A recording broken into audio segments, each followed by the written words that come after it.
That dog. Welcome, everyone. I am Kelly Harkins. I'm the director of the American Science Fiction Fantasy Media Track at Dragon Con, and we are here tonight to talk about recently, maybe I shouldn't put it recently passed. We'll just leave it at that. Superman and Lois, the final season that we had of it. And because it's so far until Dragon Con, I wanted to at least kind of bring this up while our feelings and thoughts are very fresh and kind of feeling everything that they did in this final season and kind of looking back a little bit.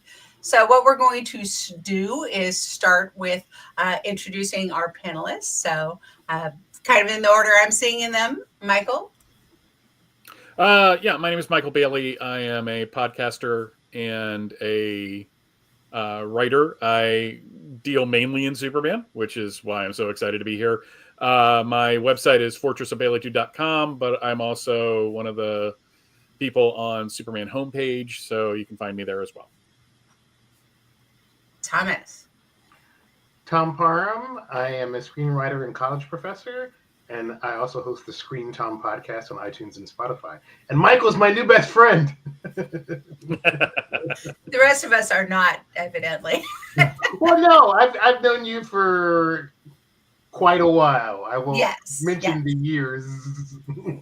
But he's saying old best friend.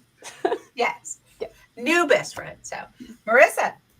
Hi, I am Marisa Wolf. That was my dog's beautiful voice that welcomed you all to the podcast today. Trying to pet her under the table. I am a science fiction fantasy author. I am obsessed with comics in many ways, and I'm also obsessed with my dog. So.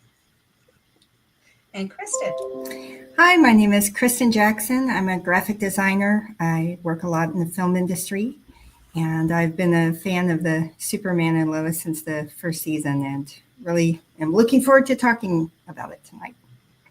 Awesome. And we'll probably a latecomer showing up. We'll see. So in the meantime, let's just start with some easy things. First off, let's start with what did you think in general of this final season? So, Michael? I was impressed by it because they had their budget slashed. They lost several of the ongoing characters that they had in every episode. And they only had 10 episodes to tie up a very complicated storyline. And I thought that with what they had to work with, that they did a really great job with it. But I'm a total mark for this show, so I might be an outlier on that. Hey, Tom? When I heard when I realized they were doing Death of Superman, I'm like, Meatloaf again! This is the fourth time it has been filmed or produced for a medium other than comic books. It's the best of the four, by far, because they took their time and they let the emotional impact, I don't want to get too much into it, but I was very, very happy with how the season unfolded. Marisa? I loved it. There were a couple of things that I shook my fist and I was like, why didn't you? But that's just because I wanted more. I really enjoyed it. I thought they hit some really beautiful character notes. And like Michael said, with some real constraints, they did pretty solid job operating through.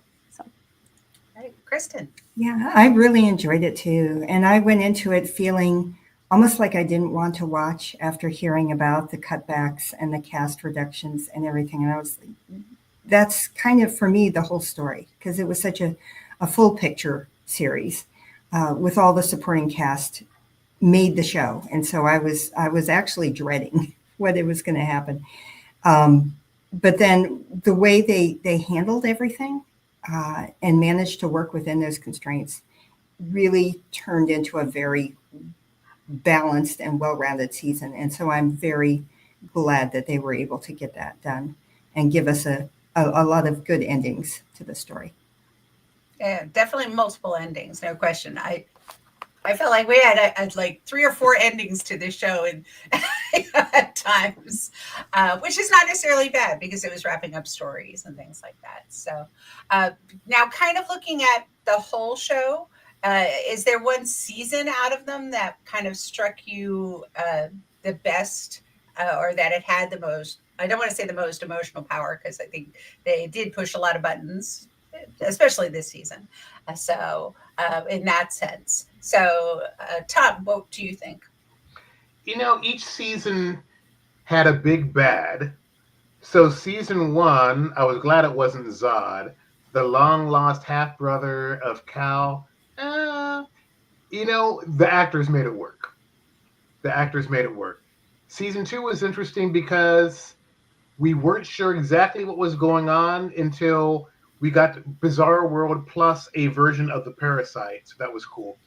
Season 3 for me was fascinating because you have Bruno Mannheim and the choice to tell the truth, Lois finding out Lex was framed and, getting him freed, which everybody told her, bad idea. But because she's a goody two shoes, she did it despite the consequences, which leads us into season 4. I can't really pick. I mean, I think the series works really well as a cohesive whole, aside from the switch of Jonathan and Kent's. The first one may have been dreamier, but the second one actually looked like the rest of the family.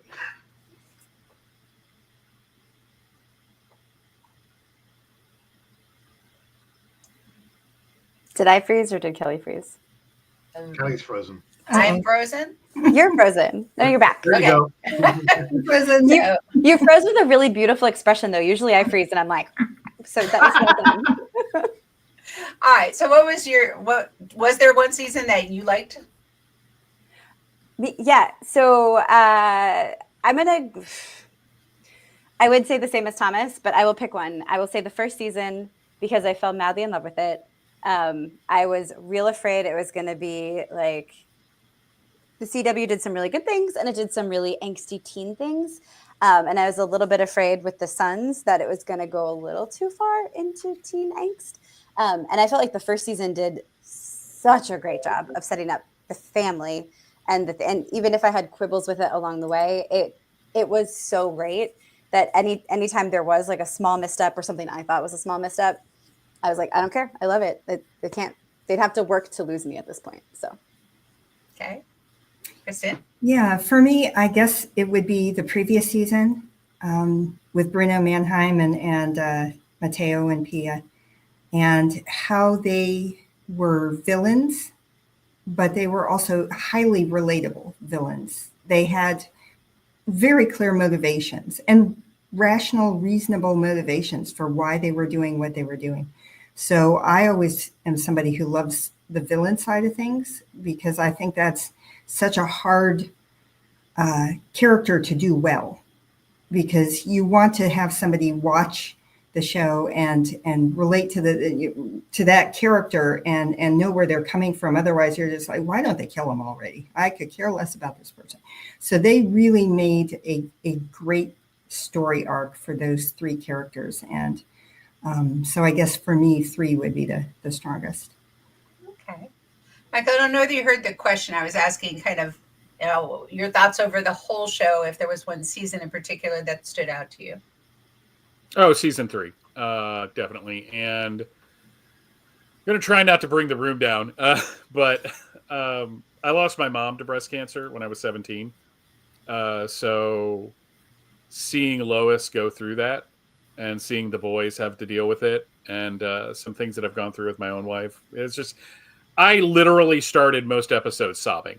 And I am not ashamed to admit that either. I would be sitting in the break room at work, and it was literally within that first thing before you get the title card, I just burst into tears because they did such a good job of showing what fighting cancer is really like. A lot of these shows don't kind of candy coat it, or it's not as realistic. And there were a lot of things in here where I was like, and that's why when people are like, well, who do you think the villain of season 3 was? I went cancer. It was kind of Bruno Mannheim, but it was cancer. All right. I will, not to go into my side of it too much. For similar reasons, I was often a sobbing mess in season 3 too, because of not breast cancer but my own cancer. So I definitely related to a lot of that season and that aspect. But all right, and Kristen, you kind of stole my next question. But I want you to kind of look at all the villains we've had. Tom kind of summed up a couple of them. Which ones do you feel like were most successful? I think they've overall, most all of them were done to, three dimensionally. So, kind of looking at them, which ones did you feel like worked the best or didn't quite work? So, Marisa.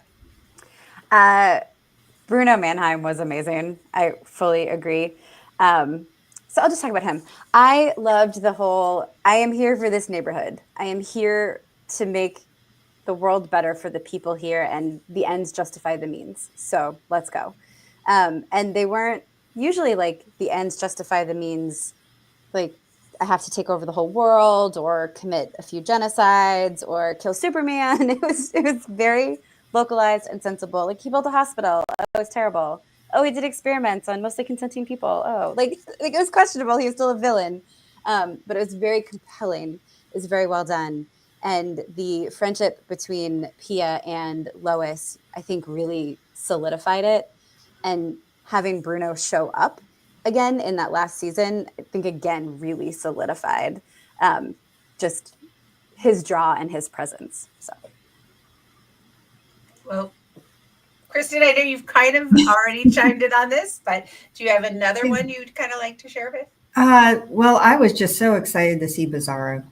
I was like, yay, we got Bizarro. And he was great. And the fact that Tyler had to play the two characters, like, I know how many hours it takes to get into makeup that's that elaborate, and then to put it all on, and you're playing the two sides, and he really rocked that character, the good side and then the evil side, and then he's playing the evil version of himself, or from the square planet, and it was just and the fact that they did the square planet, it was square, it wasn't because I've seen other times when like they didn't read that deeply. No, it was square. That's kind of what made it. It wasn't a round planet. So I'm glad that they really picked up on little details like that. That was a lot of fun. And that the fact that the character, even after Lex had just totally just brutalized and mangled this poor person, he still got a little redemption at the end. So that was great. Okay. Tom. Oh, for villains. A lot of people, or at least some of the friends I podcast with, didn't care for Michael Cudlitz as Lex. I kind of liked him as scary thug Luthor. I mean, because I've been a Cudlitz fan since Southland. I mean, character actor has been around for a while, but when I heard he was cast, I was very curious what direction they were going to go. And the fact that he doesn't like Superman, but he hates Lois. And basically getting to Superman is an obstacle to him getting his revenge on Lois. And finally, the way they dealt with the secret identity stuff in season 4, where come on, how could people not know? It's like, Superman has 6 o'clock shadow, Clark has 6 o'clock shadow. And I love the decision that he realized gaslighting people who are good people, bad. So, even though they changed the end of Truth, Justice, and now it's a better tomorrow, but truth is still first. So I thought the way they dealt with that, but of course it changes. It's a bit of a game changer, but this Lex is scary and rich. He's kind of a lot like the Marv Wolfman post-crisis Lex. He's not the crazy Silver Age inventor or mad scientist from the 40s. He's businessman whose mellow was completely harshed by these meddling reporters, and then the fact that he got framed by Mannheim. So when he gets out, instead of thanking Lois for telling the truth, he's like, I'm going to destroy everything you love and everybody you care about. And Cudlitz is a big dude, so he's scary. And once they let him shave his head, scarier. I like too the fact that they really showed how far he fell, because when his daughter was begging him, please stop what you're doing, let's have a relationship, he still could not let it go. And that was kind of a heartbreaking scene there. Mm-hmm. And anybody that's had estranged parents or parents of divorce, and people that don't want to talk to their parents, or you recognize that scenario. And that was a very relatable moment there too. Yeah, they were rationalized through, or he rationalized through the whole season that he was doing it because of that. And then it's like, okay, here. And he still walks away from it. So yeah, I think it was, they're always trying to take a new spin on Lex. And this was a slight variation on some of the ones we've seen, because it's like a step to the left, a step to the right. So of course he still got the suit at one point. So we saw some interesting things along those lines too. So with that in mind, when we're talking about character arcs and things like that, seeing some of that progression, there have been a lot. Some were tied up very neatly. Some were kind of like sort of there. Mhm. But in that sense, Kristen, which character arc did you kind of focus on most? I kind of looked at the whole series, but then of course how they tie up at the end. Just for the entire series, for me, the character that I really enjoyed watching the most grow over time was Kyle Cushing. Because everybody knows a Kyle in their life. We all have a Kyle. He's kind of, just arrogant, just a aggressive, good old boy, very cliquey, with his little group, his gang, and everybody knows someone like that. And he came off as just a very arrogant jerk right at the beginning. But I think in a way that the writers did that deliberately, so that you could see that underneath all of that, he really cared about the people in his circle. And once you were invited into his circle and became part of his group, he would stand up for you. And so I think that evolution that we saw was an evolution of Kyle, but also an evolution of how we ourselves as viewers were relating to Kyle, and kind of welcomed him in at the end also. He had a lot of redemption that he had to go through, but I really enjoyed how they handled Kyle, just in general, just like a life lesson for all of us, that we all know a Kyle, and that, giving that person the space to be themselves and then meeting them where they are is sometimes a way to find a solid friend. Okay. Michael, what we're talking about the favorite character arcs, kind of looking all the way back until however it was tied up into this season or previously. That is so hard, because this is one of the few shows that I've ever watched where I liked all the characters. Like when I think of like other shows that have a large supporting cast like this one did, and I think, there's some of them that I could just do without, but they made everybody important to a certain extent, which was a neat trick to pull off. But I'm going to have to go with Kyle as well, for just everything that you said, but mostly because he was a character that we found out cheated on his wife. And my first reaction to that was, oh no, not like, oh, you jerk. Oh, you're such a terrible person. You're a terrible husband. You're a terrible father. It's like, no, Kyle. It's, like how people used to yell, no, Barry, no. It was no, Kyle, no, for me on this one. Just because he was such an interesting character. In the pilot, he came off as very one way. I'm trying to dance around not saying something overtly political, but and then it just turned out that no, he was just a guy that liked his town and wanted the best for it. And it's why when we see, like, in the future, there's one particular scene with Kyle that I just absolutely loved, because it's like, of course he's there for that. So yeah, I will go with Kyle. All right. Yeah, because he even talks about being the Clark's bully when they were in high school. So, yeah. So, Tom. I'm going to deviate from Kyle, and for purely selfish reasons, I'm going to say John Henry Irons. This is the first time we've seen this character. Well, I'm not counting the Shaq movie. Oh, it's so bad. That doesn't count. But the misdirect. I have a friend who just started the series, season 1, so he still thinks that John Henry is Captain Luther, and I just smiled and said, "Keep watching, dude." But I think that was such a great misdirect, and going from being obviously a clear antagonist of Clark and overly protective of Lois, and then by season 4, his ride or die, and it tickles me no end. I went to Superman Celebration 2 summers ago, and Tyler Hoechlin was the first sitting Superman, flying Superman, current Superman to attend. But I wore a John Henry. I wore a steel costume with an S and a cape, Nice. and so I was delighted where we in the epilogue to the series that little prescience on my part.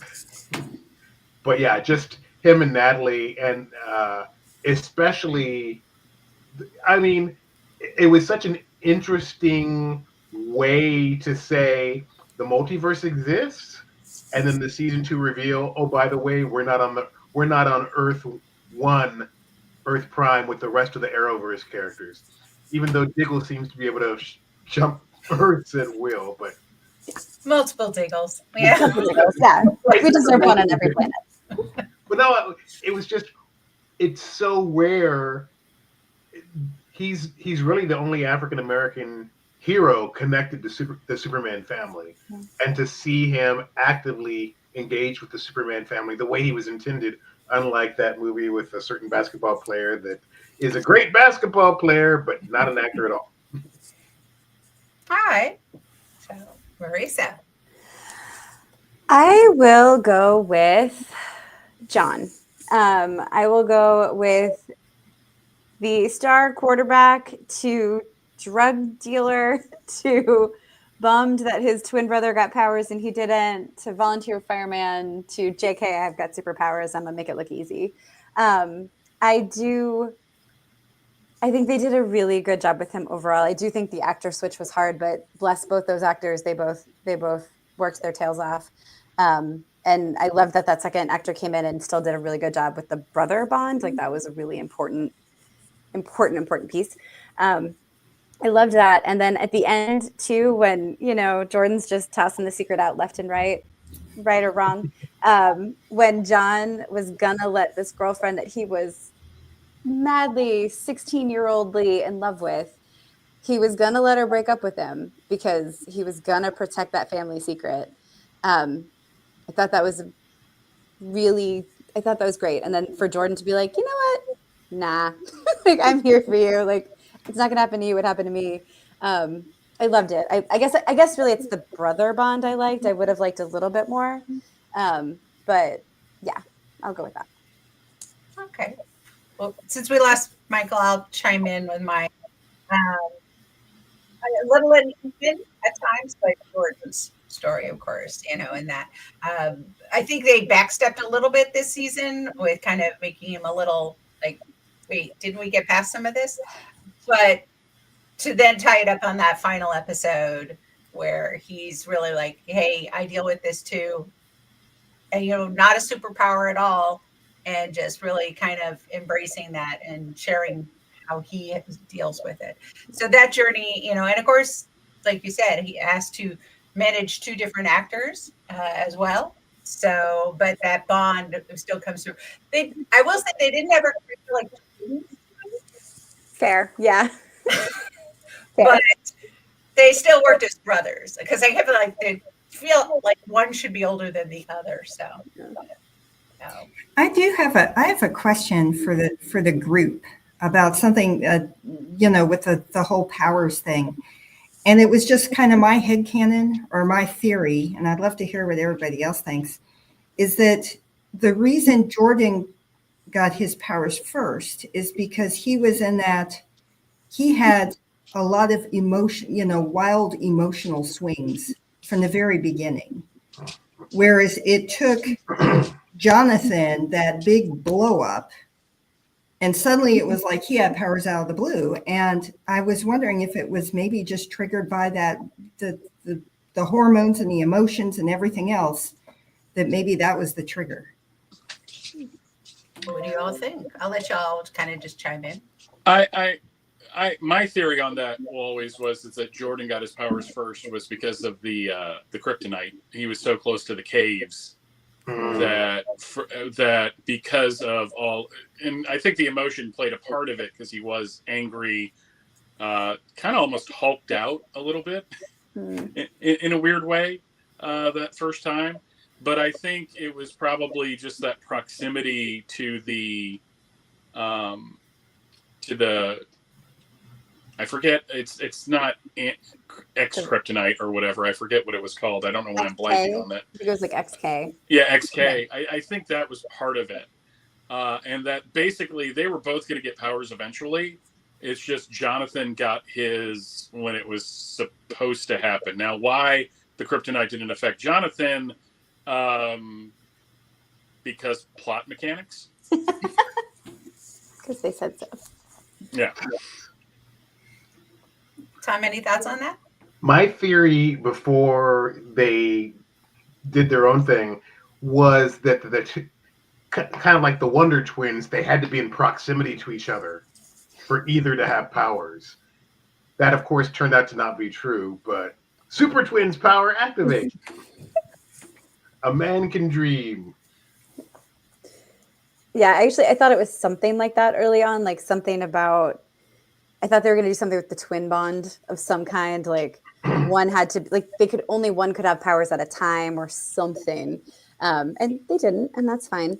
But yeah, when Jonathan started to lose his grip in that scene about their dad and everything else, I was like, I had to brace myself because I was like, I wonder, and it was. So yeah, I'm guessing some little part of my brain agrees with you, Kristen. That was like, yeah, it was like Jordan feels his feelings real hard. He was definitely the angsty twin. And, emotions get real powerful during puberty, and got lots of stories of heroes getting those powers at puberty. So it makes total sense. When you said it out loud, I was like, oh, yeah, that makes total sense. So. Plus, I'm sure he had various ADD kind of medications running through his body, things like that. So who knows? So, all right. So with that in mind, is there, because we have more story arcs, let's go for a second one, because it does end up leading into this final season. So Marissa, why don't you go first this time? I'm going to build on something else Kristen said earlier. The whole Bizarro storyline that I did not think I was going to enjoy the cult lady, but I did. I enjoyed the storyline anyway, and I really enjoyed that peek into the alternate Earth where John had the powers and was such a spoiled little brat. And Lois and Jordan were close, and it was just a whole different world. And I thought it was so, so well done. And to take that Superman and make him bizarre, that was amazing. I thought that was such a great, I did not see it coming. I like to pride myself on seeing twists come in, even if it's 5 seconds before it happens. But I didn't right away understand that we were going Bizarro in this one, which maybe is silly, but I really enjoyed that storyline a lot. Tom? I've got to go back and say that I had misplaced the fact that season 3 was built on Lois' breast cancer. And I thought they did a massive public service, because you've got, the most powerful creature on Earth, and he's helpless to fight his wife's cancer. So, and just the fact that Bitsy Tulip became a spokeswoman, and they won some awards also for raising awareness. So, got to give them props for that. Going back to season 2, one of my friends said this, and I'm like, I hadn't thought of that.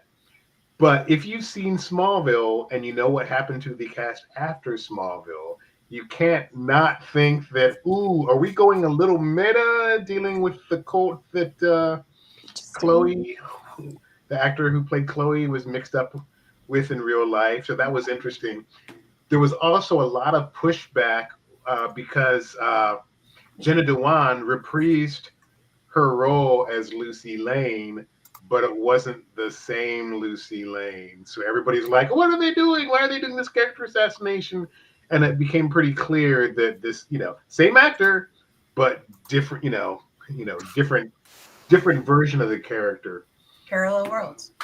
But what was I thought the way they handled Bizarro overall was quite fascinating because it's too easy just to make him a villain. And then what happens to him at the end of season 3 when Lex literally tortures him into becoming Doomsday, and then the final iteration in the finale to get comic book accurate Doomsday, and then yet however they did the eyes of whatever CGI they used, the fact that you could still see that Bizarro was still in there within this Doomsday show and made the conscious decision to let Clark euthanize him. That was it was touching. And there were aspects of season 4 that really touched on All-Star Superman, but that's a different discussion. Yeah, I guess for me, another arc I really appreciated was Lana, and her growth as kind of a mom and harried mom to the mayor of the little town. I mean, she is like a representation of, again, another a person everybody knows in their life, as somebody who's just trying hard to keep her kids safe, to keep her, roof over the head, and then dealing with the divorce and separation and a kid misbehaving. And it's like a really solid, relatable woman in this story. That's a mom and a professional, and it was great to see that she got a good ending too. That even though the divorce, they went their separate ways, they're happy, things are going well, and I was like really glad that they gave her a lot of space to grow within all 4 seasons. Yeah, and her and John Henry, that was such a great pairing. I wish we could have seen more of them in that last season. But I'm glad they didn't take the easy way out with them too. That I appreciated on that. What would have been the easy way out, Kelly? To go ahead and do the wedding with them. So, Oh, you mean with Chrissy and Kyle? Yeah, kind of making it all like, oh, hey, everybody's happy and settled now. Because too much of the time they will make those choices. Like, let's pair everybody up. And, so, because that's what I was first worried with Letta, what they were going to start that trend. So, since they had to, again, it was like another real situation where you're having doubts with the wedding and you're not really sure, and they have a runaway bride sense and people struggling with issues like that. They really handled genuine emotion across everything. The cancer with the, you have Clark sitting in the room and he's just kind of, what does he do? He's like, what can I do? And he's just sitting there with the other people, and here he's Superman. No one knows it, but he's the most powerful guy in the world, and he's helpless, and he's just sitting there alone trying to deal with stuff. And Lois is there. She's in the chair, and they didn't. I mean, even you look at medical dramas that deal with this sort of medical issue all the time, and it's very, I don't know, fictionalized, stylized. This was like very heartfelt. And it really feels to me like all the writers in the show, whether you're dealing with the teenagers and the drugs and the peer pressure and everything, it's like, geez, they had parents with kids who are writing about their teenage. They really created real teenage experiences that these kids have, and the brother, the siblings, and the mother, and Lois, when she got angry at the boys and she's like, go to your room, and I was like, that is every mother's voice. She's channeling right there. Not wrong. And she's Yeah. like, go to your room. And it came off so real. And I just really appreciated all those moments of authenticity in the storytelling that they were doing on the series. Yeah, I think very distinctly with that storyline, with the breast cancer storyline, is they gave it time. Yeah. And that's one of the things I think, especially with not knowing how many episodes you're going to have every season, with the way they got jerked around like that. Medical shows, we have 1 hour to like solve everything.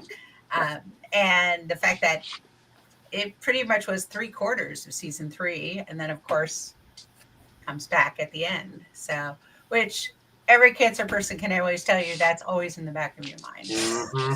Yeah. But they kind of had those quiet moments, the sitting, just holding hands in the chairs, and they didn't add anything else to it.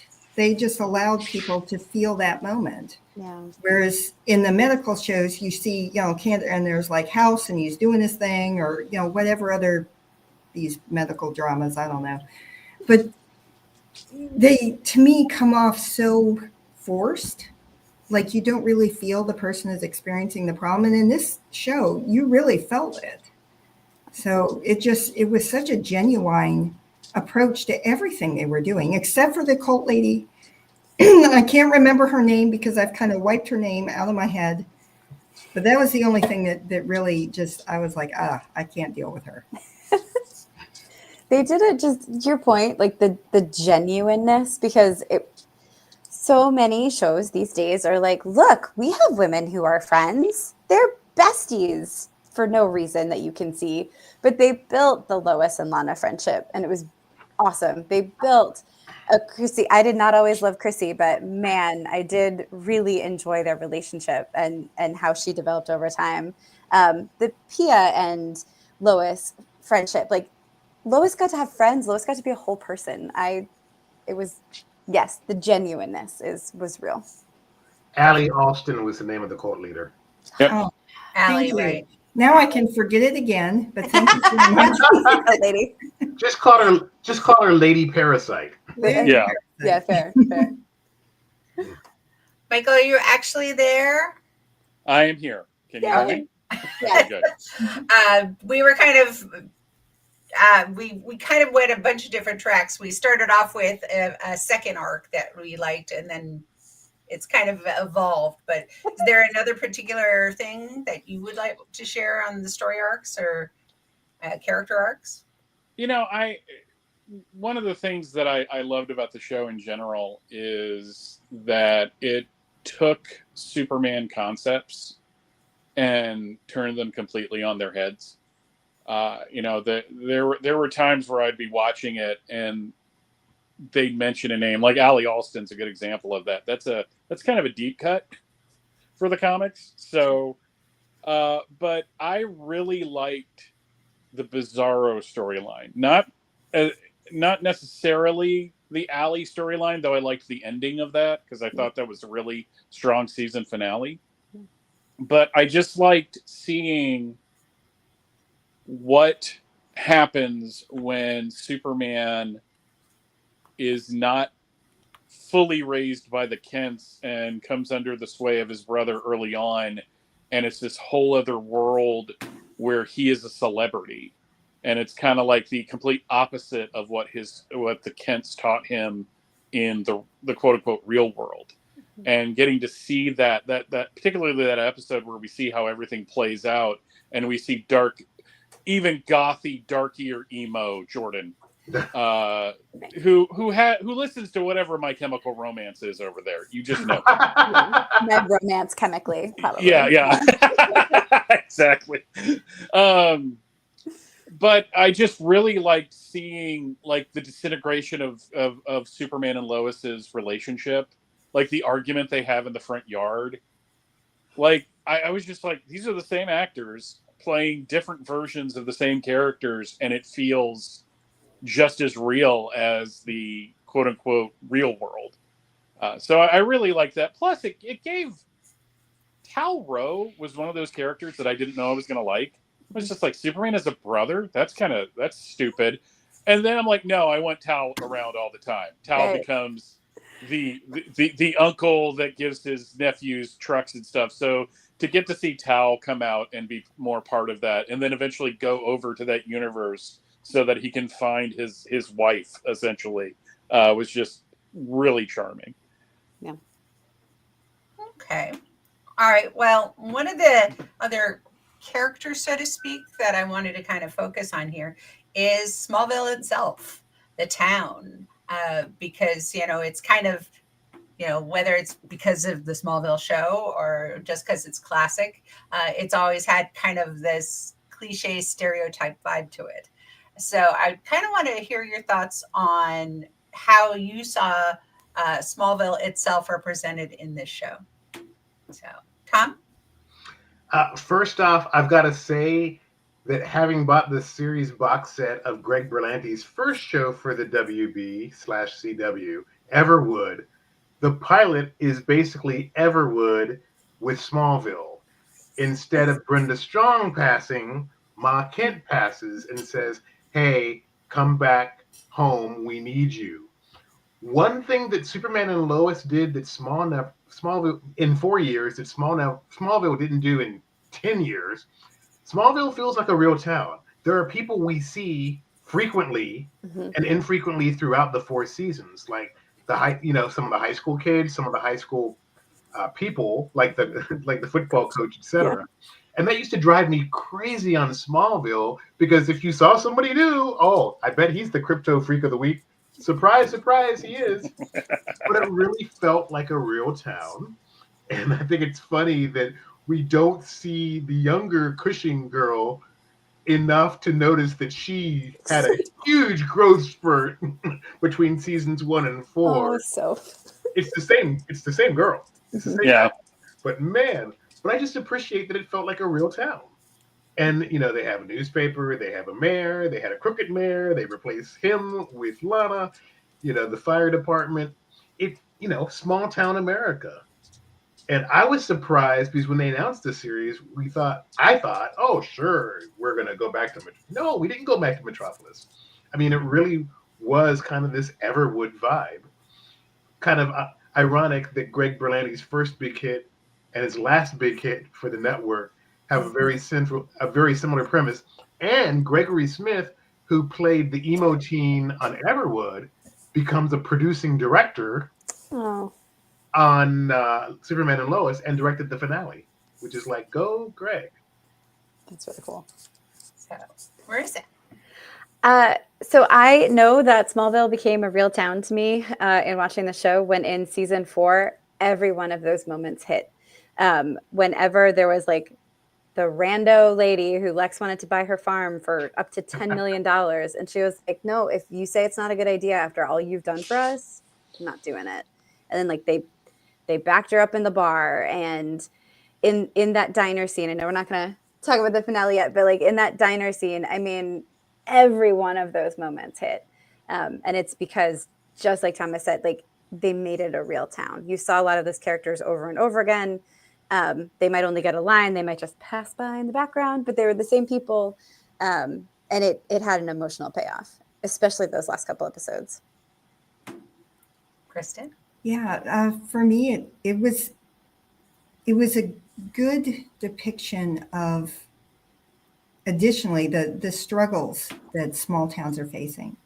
The newspaper, which is just drying up and going away. The jobs that are gone. The big employer has pulled out of the town, leaving a lot of people without jobs.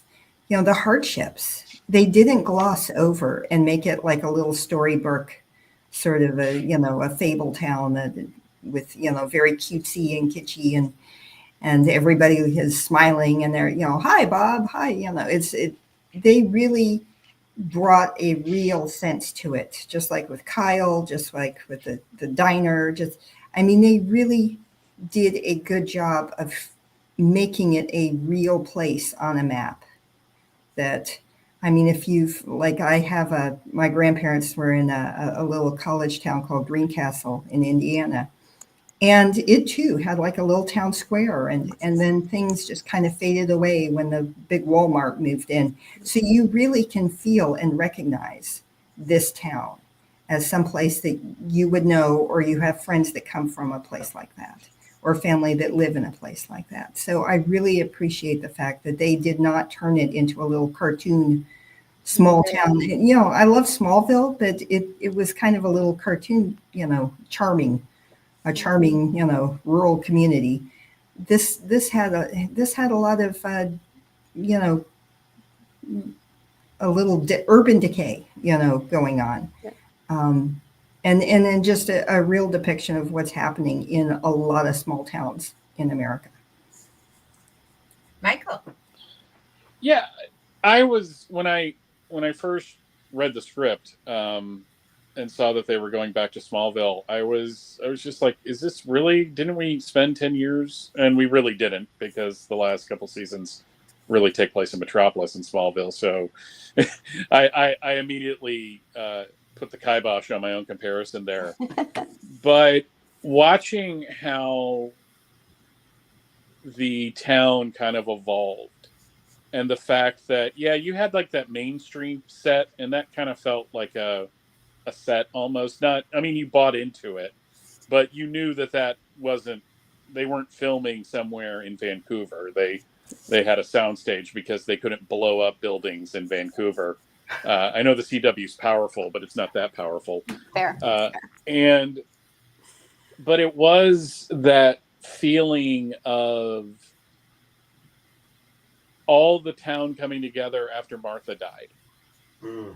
And that's really when it hit me, like, oh, this is going to be different. They're really going into how these people relate to each other, and having the fact, I mean, what other CW DC superhero show dealt with reverse mortgages in their pilot?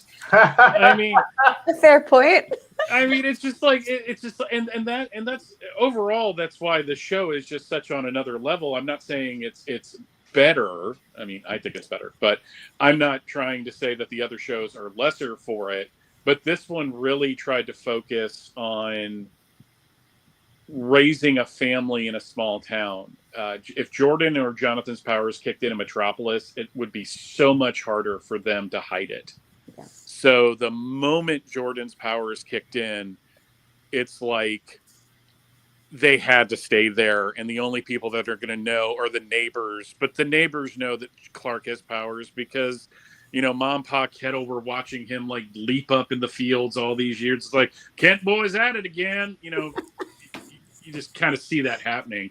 But then to go in and have this mayor who has a very punchable face, as was said in the towards the end of the first season, and that even he was involved in some seedy stuff that was over his head. It was just like, it kind of connected to Metropolis, but it still remained its own character on the show, and that's why I love it. It's like when you look at Smallville, one of their main meeting places in the early days was like the Talon.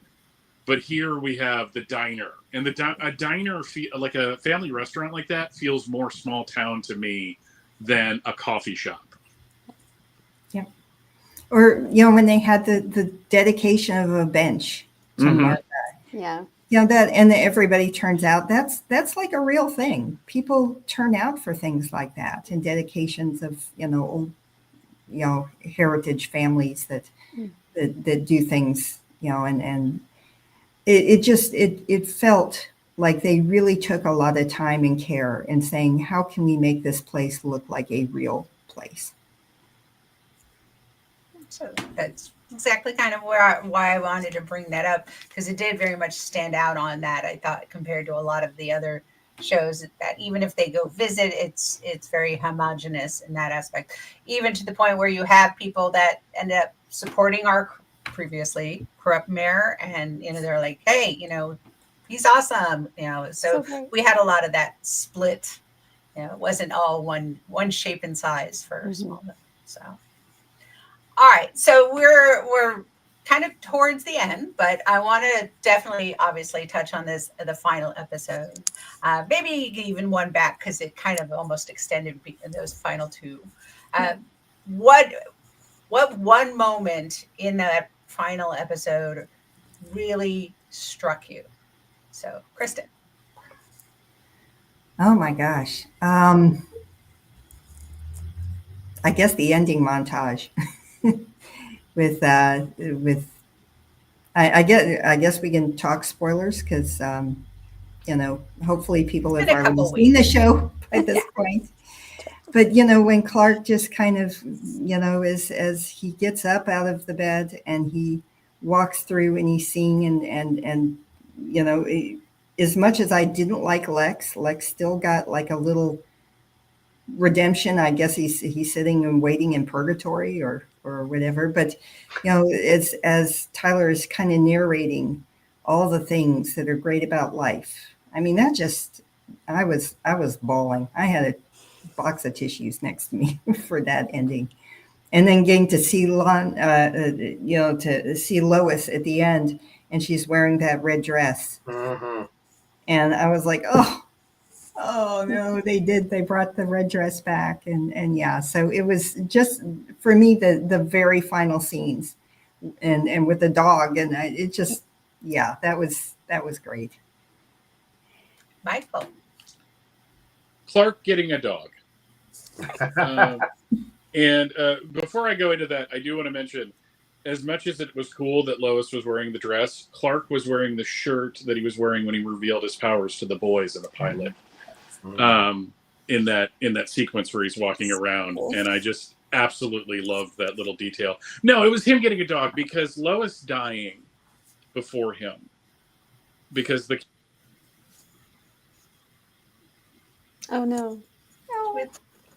No, Michael. No, Michael, we lost you.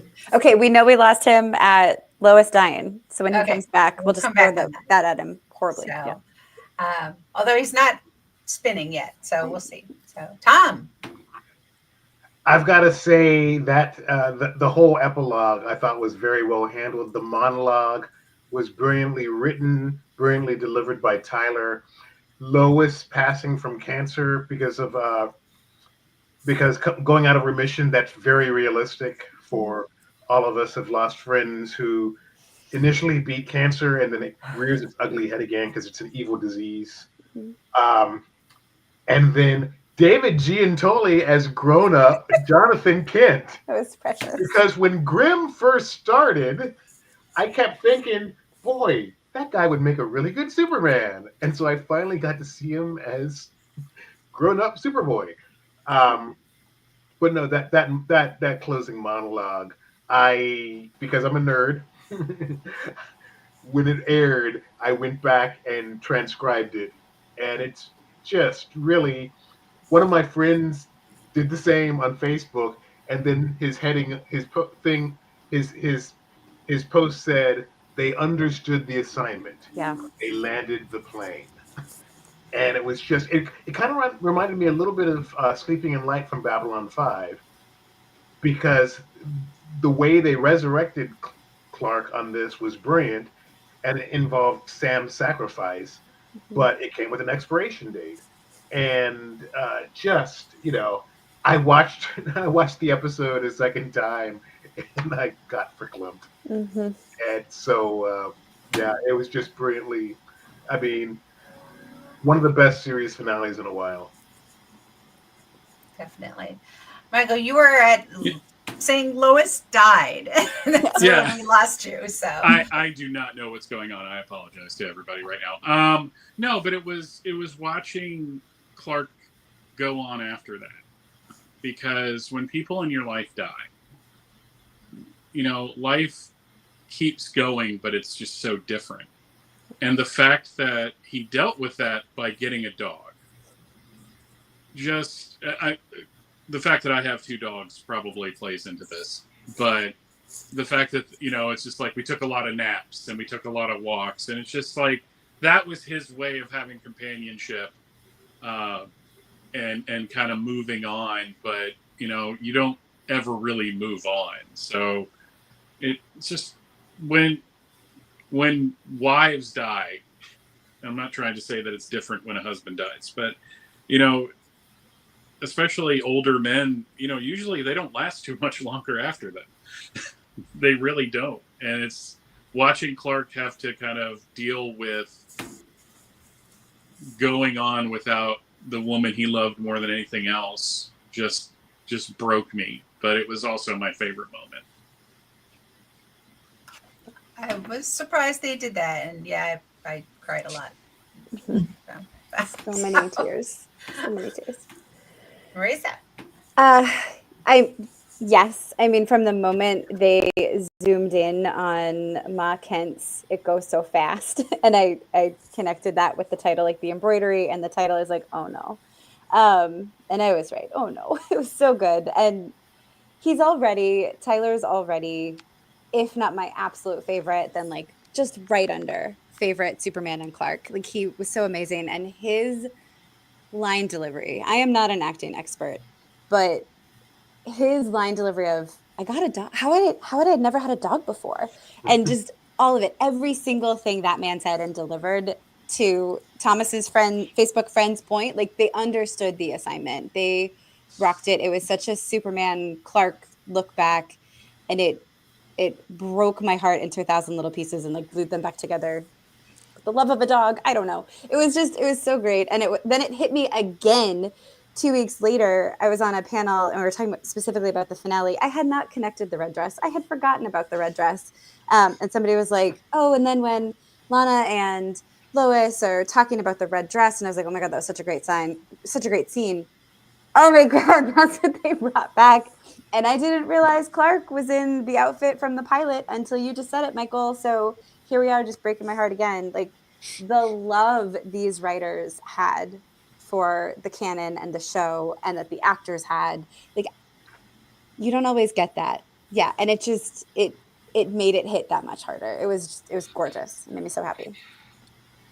Yeah, and to me it was like with the hey Joe, we had an ending that was to me right up there with MASH. There's a lot of shows that I watch, and they'll have an ending and it's good, bad, indifferent. But this is one that I would rank up there with a MASH finale in emotional mess at the end. Joe, you slipped in right at our last minute. Better late than never. Yeah, I like to make a dramatic. If I could rip my shirt open, which is a Star Wars shirt. It's okay. Tom and Michael had you covered though. With 100%, 100. Yeah. When I heard Bailey I was like, okay, I'm good. Yeah.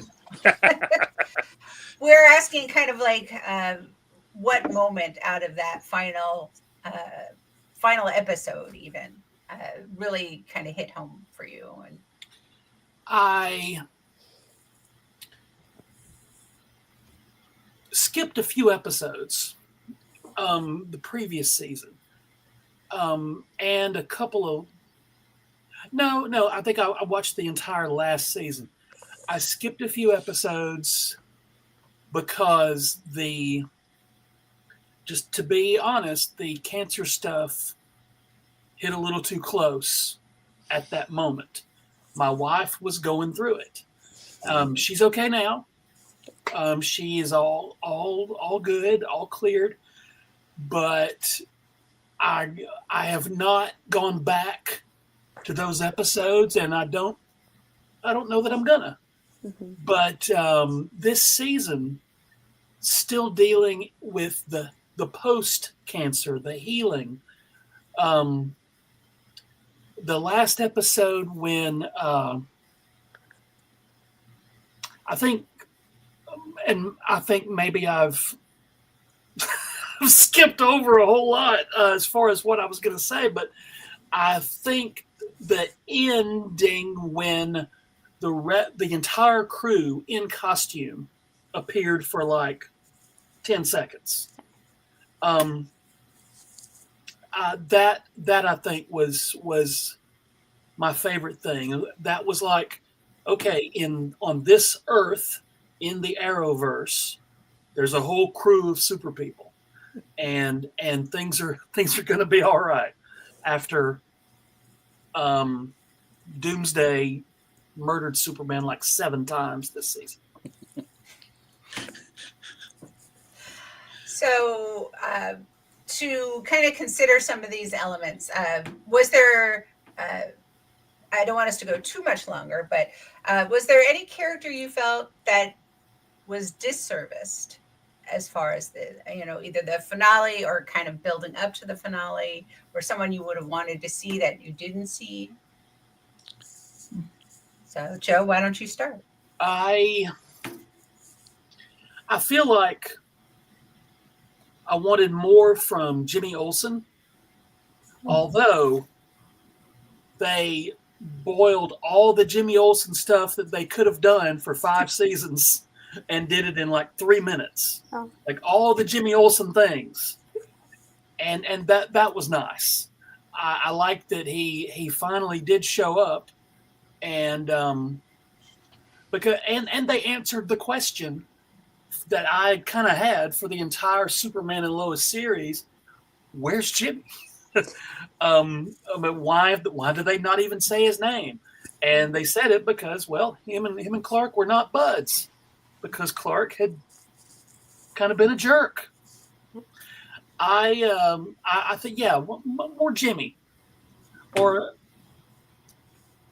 maybe have him show up again toward the end when they're all getting together and everything is fun and the happy endings are coming one at a time. Yeah. Okay, Tom? I wish we would have gotten just a little bit more of Lex's redemption in the finale instead of just one shot and Clark's voiceover, because in All-Star Superman, basically Grant Morrison gives a more full-bodied version of that. Sure. So I think that could have been really important to, just show that he was penitent and that they actually reached some kind of homeostasis rather than just, token shot. And then, it was a great monologue, but I thought they could have done, with Cutlets, just one little snippet of a scene. Yeah. And I realized, what if in that little scene with Luthor being sad, what if Clark had just leaned in and gone, "Sucks to be you, I'm Superman." I think that's my redemption. Yeah, you got that. A mess. I love Pretty it. good. Made you cry. Ha! Anyway, that's all I got. Anything else on that, Tom? that's it. Okay. Marisa? I would have liked to see what Nat did, because I feel like she's like president or Nobel laureate, something. Like I want to see what happened to Nat. And I did not love, in terms of an arc, I did not love Jordan's last arc. I did not love the backsliding and the emotional nonsense and the, I just can't help you go. Like, no. I think it was Emo-teen. Yes, I don't need emo-teen. You were doing so good. And somebody said they were all doing so well. Doing so well. We're doing so well. We're all rooting for you. So I could have done without that. And then maybe spend a little more time building out like this next generation of Nat and Jordan and John and like what they do, because that shot, Joe, you're right. You're exactly right. That 5-second, 10-second shot of the team. Like, why don't you have 4 more seasons? Like, it's so sad. But I mean, ideally, I gotta say, what I recognize the show isn't what Joe the super nerd exactly wanted, but what it was really good. The super nerd, the Arrowverse nerd,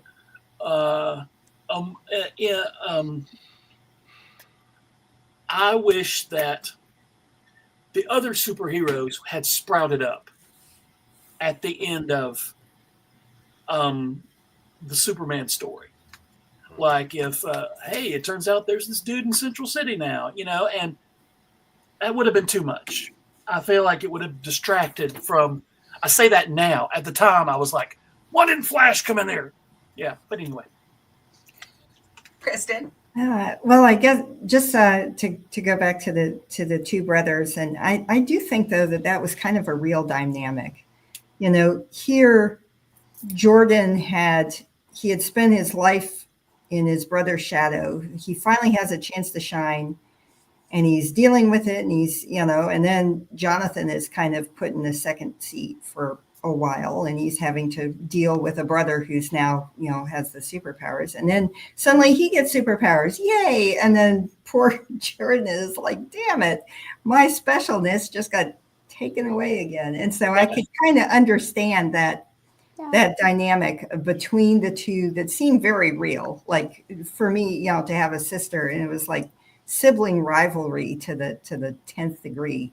I don't think they meant when the other one got powers, the other brother got powers. I don't think they meant that to play as hilarious, but it was. I laughed so hard when he just instantly got it. It's like, oh, I can use all my powers. It's fine. And the first one had struggled so much that it made me laugh. As a big brother, it made me laugh. I would have liked to see also just a little bit of if Sarah and Jordan had managed to work things out. Just kind of give both of them together. Yeah, it's definitely a blonde in the future. So I was like, Yeah. Michael? This is going to sound weird because it comes out of nowhere. One, just a general question to the room. Is it a rule that if there's a Jimmy Olsen with a Tyler Hoechlin Superman, he's got to be taller than him? Yeah. probably, yeah. It's just, I was just amused by that. No, I was really disappointed that we didn't get to see Lucy when her dad died and at the end. Yeah. Fair.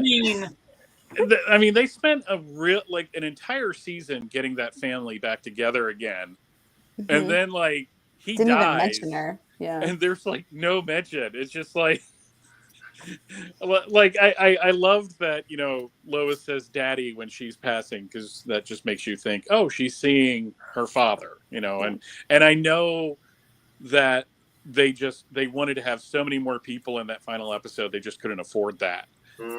Which is just unfortunate, but it's just I was just really disappointed. I'm like, I liked Lucy by the end of that season. Yeah, I felt like she went through a lot, and then a major her dad dies and nothing. So that was a little dissimulating. Maybe she went to Tal. She went to the other dimension with Tal. We just didn't know. It's fine. But yeah, Lucy was actually one of the impetus for the question because the not even name dropping her kind of bothered me a little bit. So it felt very awkward. But understanding not another person, got to pay them, but name dropping. There's so many other cast members they could have ignored to give Lucy a minute. So, all right, let's kind of tie up overall. Well, let's start with something simple. On a scale of 1 to 10, we'll just say, I think we kind of have a sense of final episode from y'all, but let's say final season. On a scale of 1 to 10, what do you think it would rate? So, Marissa, let's start with you this time. I'm going to give it a solid 9. I was enthusiastic with every episode. The only thing I yelled at the screen about that I remember now, a couple weeks later, is why aren't we taking Doomsday's heart? Take Doomsday's heart. You'll be fine. Everything's fine. Just take it. He doesn't even want it. Take it. Yeah. But I think that was the only thing I yelled at the TV at any point. I didn't even think about that. Yeah. Oh, I was indignant about it, but it. But overall, it was a great season. I was It was all a excited. square heart. It wouldn't have Yeah, it wouldn't have fit right. It was cube. It's fine. Fair. Yeah, I was never like, oh man, we got to watch 3 more episodes. Like there are some shows that end, and I'm counting down, and I'm only watching to get to that last one, and this was not that. So it gets a solid 9 for me. Kristen? I guess I'd also give it a solid 9.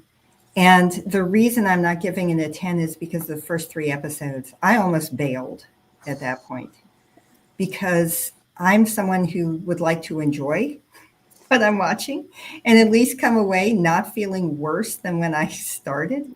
And those 3 episodes were so relentlessly awful emotionally, just downers, like, and it just kept getting worse. And I thought, oh, I have to watch to the end, but I really don't want to. So I'm very glad that they turned things around after that and put some of the, the heart back into it after just ripping it out in the first. Literally. Literally yeah. ripping it out. Ripped out our hearts, Clark's heart, everybody's heart. Squished it in his squished heart. I mean, it's like, oh my God, step on it and smush it to the dirt. I mean, it just, yeah, that really made me not want to watch. And I'm glad I got over it and I went past that emotional darkness. But wow, if I would have given it a 10 if they just hadn't made me feel so bad in those first 3 episodes. Fair. Michael?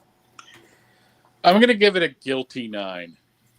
And I say guilty is because the reason why it's not a 10 is because it was so shortened. No. The death and return of Superman is one of those storylines for me as a Superman fan that it's sacred to a large extent, which sounds weird, but it's one of those things where I've read it so many times. I've talked to the creators. I've covered it on podcasts. I've dived into the real world history of it. And to see it done so spectacularly terrible in other adaptations that I'm not going to name. Yawn of Justice. Yeah. Okay, I'll name it. Yeah, BVS completely screwed the pooch on that one. But they did for me, and it's funny. I kind of had the exact opposite reaction. That watching those episodes, I'm like, no, this is exactly what you have to do when Superman dies. You have to show the aftermath of it. Mm-hmm. And if it had been a full season, he probably would have stayed dead a little bit longer. Mm-hmm. So him coming back so fast was just like one of those things. But again, it's not anybody's fault. I'm not blaming anybody. I promise. Right.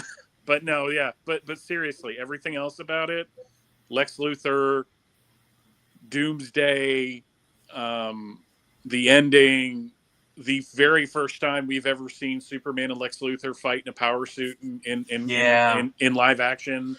Like, it just did so many things right, but it's just that tiny bit not perfect. Hey, Joe. If there'd been a few more episodes, as Michael was talking about, if there'd been a few more episodes, we could have at least gotten some more drama with the employees at the fire department. And that is that's what I come to a Superman show for, is to experience characters not only that are not super, but who had never existed before. But never mind all that. I think this was the first season that for me was consistent episode to episode. Like I actually couldn't wait to see the next thing that was going to happen. I gotta say, and there was, the entire Arrowverse was guilty of this, kind of a slog getting to the end of the season. You're like, are we there yet? And with this last season, they stuck the landing. It was just like each episode built and built and built, and it that they used their time wisely, I thought. Tom? I'm gonna go with my comrades and say 9.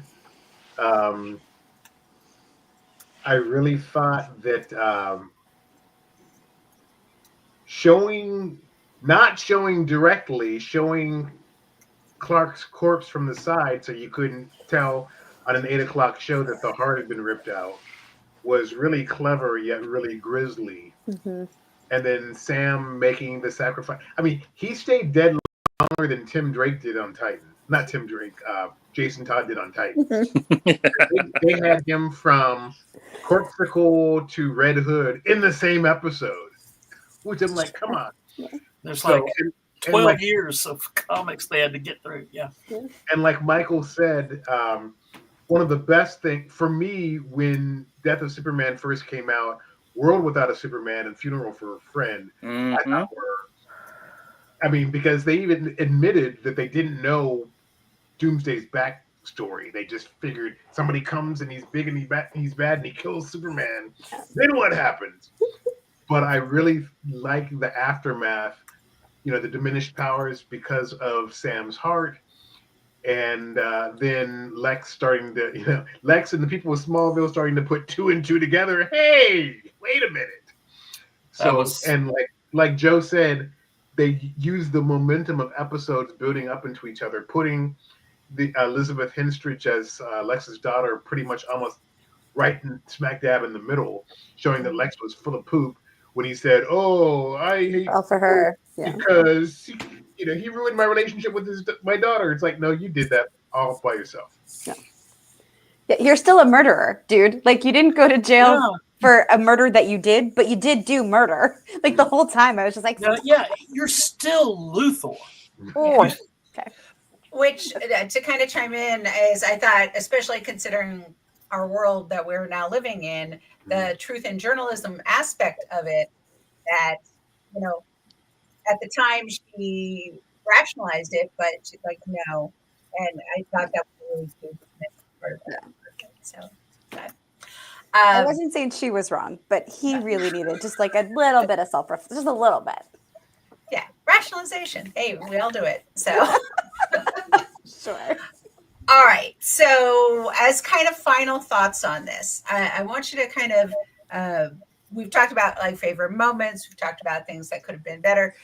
Even looking at this whole final season, one kind of thing that stands out for you, yes, of course, we've all talked about the finale, but in that sense of that process to get to that finale, what was one of the things that you felt was really one of the solidifying factors of it? So, and Kristen, we'll start with you.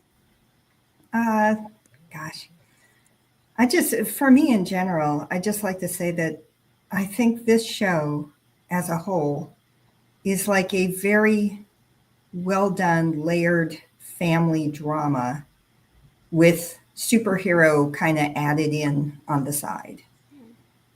You could watch and appreciate all the characters without necessarily needing a monster of the week. Some of the problems that these people are dealing with are larger than the ones we deal with, but in a lot of ways that there's a lot of them that problems they're dealing with that are just absolutely normal and relatable.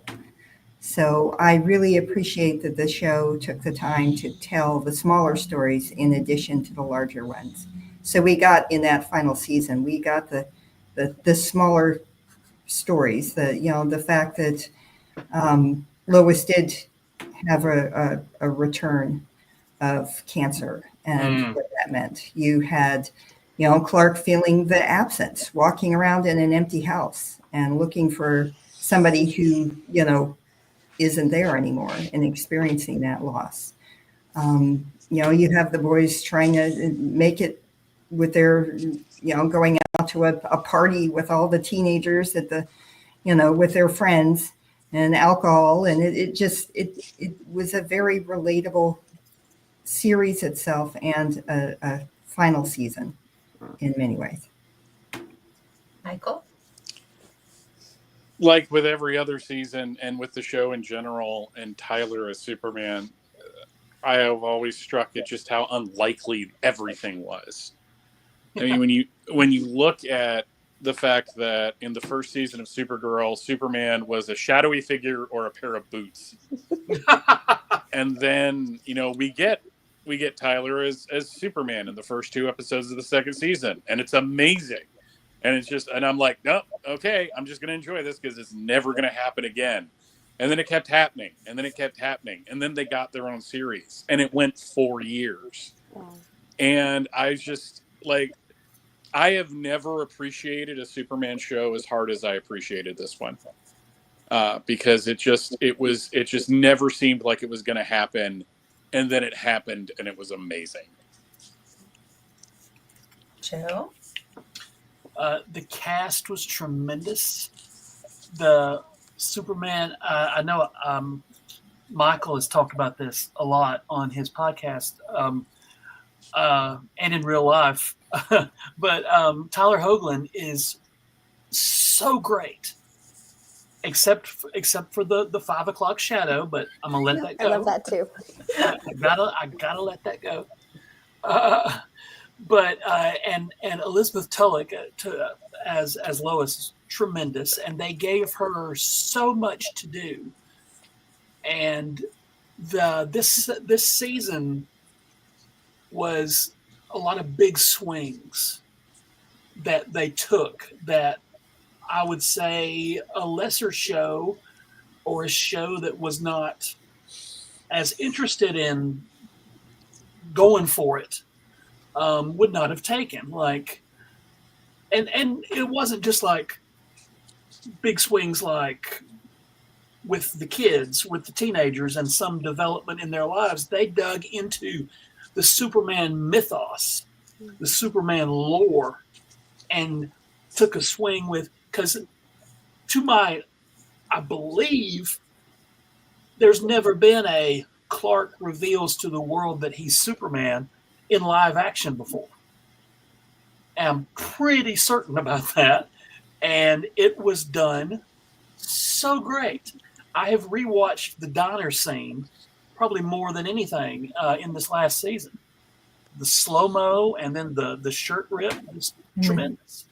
And they take the glasses off. Yeah. Oh, all of that. And then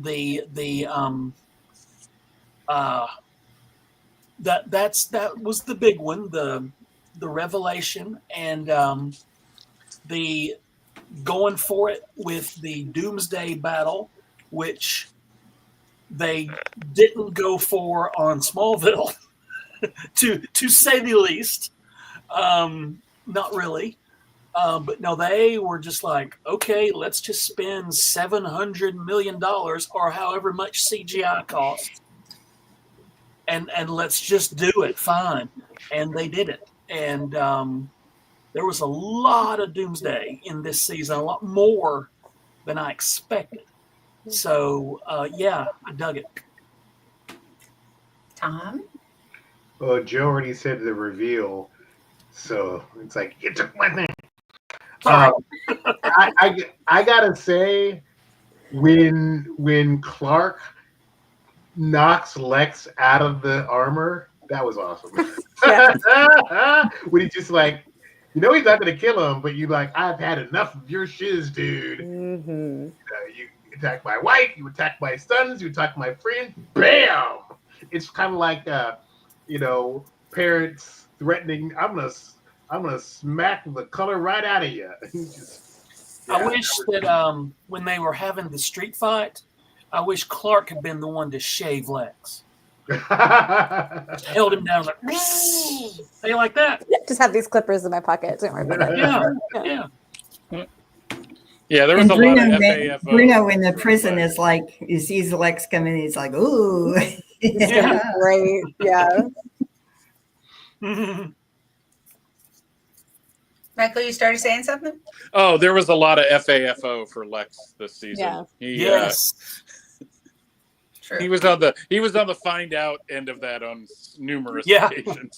We It's fair. we skipped over a lot of the FA and got to the. All right, Marisa?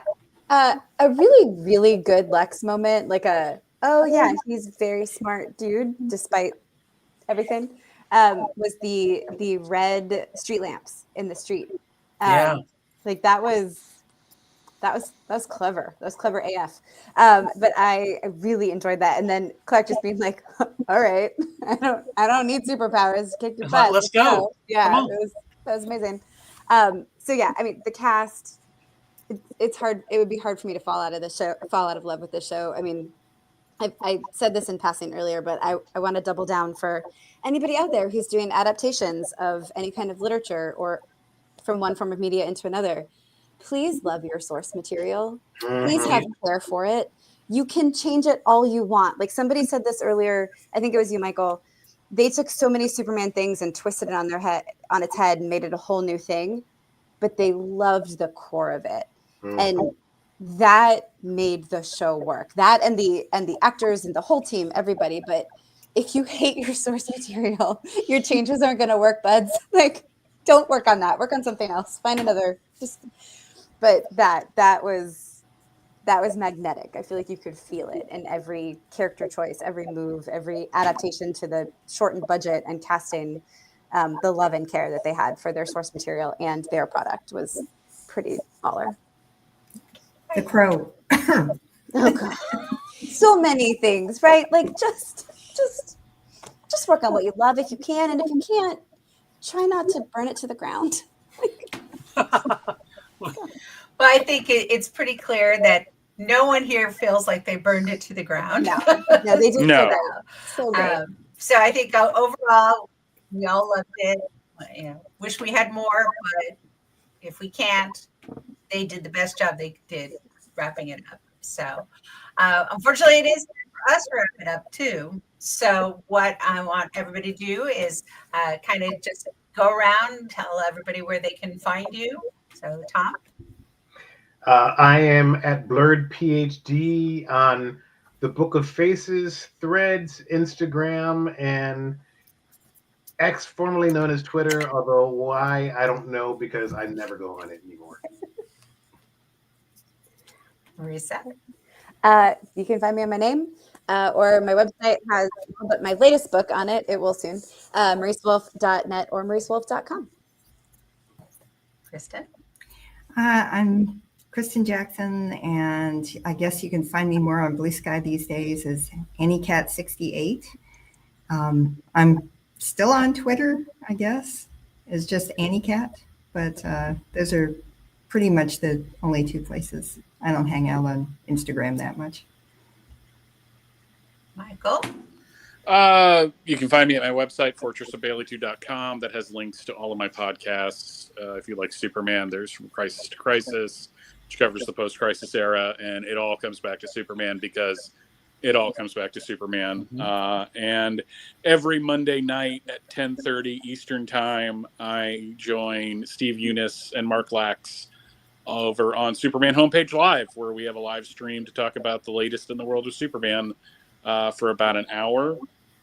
And I'm at Bailey's Podcasts on X, but everywhere else I am Fortress_of_Baileytude. Joe? Just Google Joe Crow, and it's probably me. I'm